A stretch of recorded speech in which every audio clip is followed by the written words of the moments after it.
Shalom, selamat pagi, salam sejahtera untuk kita sekalian.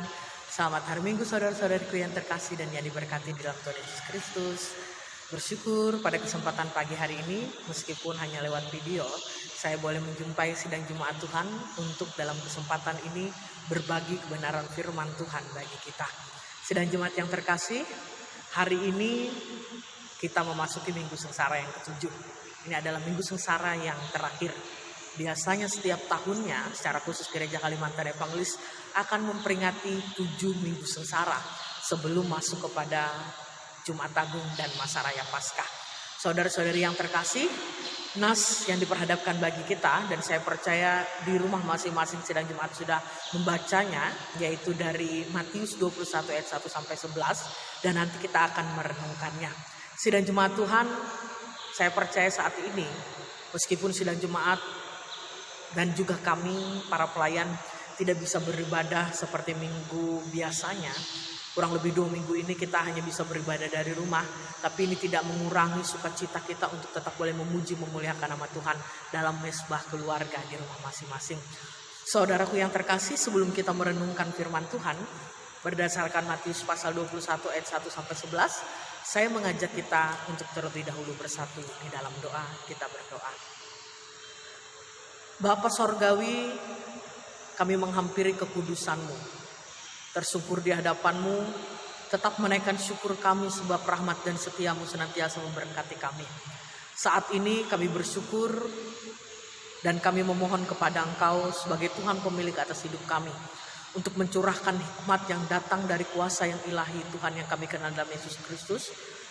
Dengan hikmat itu boleh membimbing kami untuk beroleh pengertian yang benar ketika kami akan merenungkan sabda-Mu yang kudus saat ini.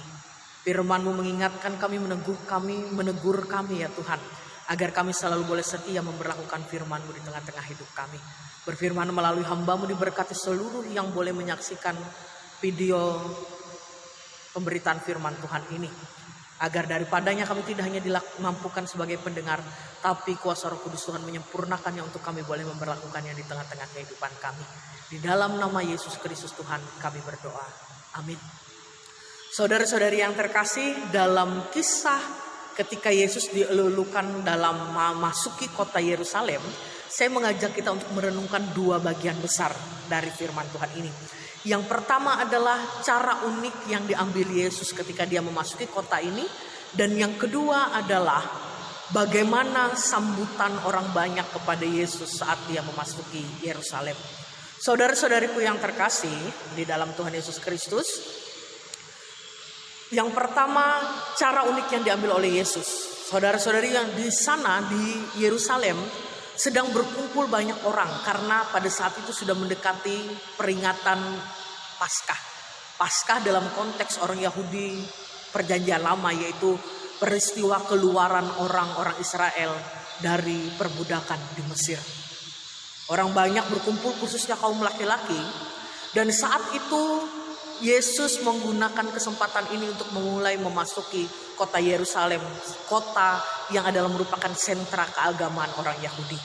Saudara-saudari yang terkasih dan yang diberkati di dalam Yesus Kristus, Yesus memerintahkan, menugaskan kepada murid-muridnya untuk mengambil 1 ekor keledai, dan pada saat itu yang ada adalah keledai betina bersama dengan anaknya.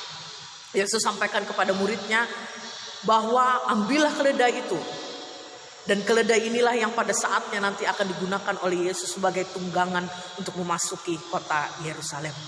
Saudara-saudari yang terkasih di dalam Tuhan Yesus Kristus, dalam perintahnya kepada murid ini dia katakan, ambillah, katakan Tuhan yang memerintahkannya dan nanti Tuhan akan mengembalikannya. Cara yang halus dikatakan oleh Yesus dalam perintahnya untuk mengingatkan para murid. Sidang Jumat yang terkasih, seekor keledai dipakai oleh Yesus untuk memasuki kota Yerusalem. Bisa saja sidang Jumat yang terkasih, Yesus memanfaatkan ketenaran ketika banyak orang mengidolakan dan mengeluh-elukannya ini dengan dia memakai istilah kita saat ini, yaitu aji mumpung. Dia muncul, bisa saja keluar dengan semakin mengeluarkan kegagahannya, karismanya begitu. Bisa saja dia naik kuda, tapi dia tidak melakukan itu. Kenapa sidang Jemaat yang terkasih? Selain ini adalah merupakan penggenapan nabi, nubuatan nabi, khususnya Nabi Zakaria. Apa yang dilakukan oleh Yesus ini adalah sesuatu yang syarat akan makna. Apa maknanya sidang jemaat yang terkasih?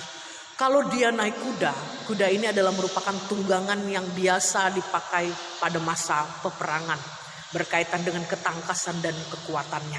Sedangkan keledai adalah tunggangan yang biasa dipakai pada masa damai.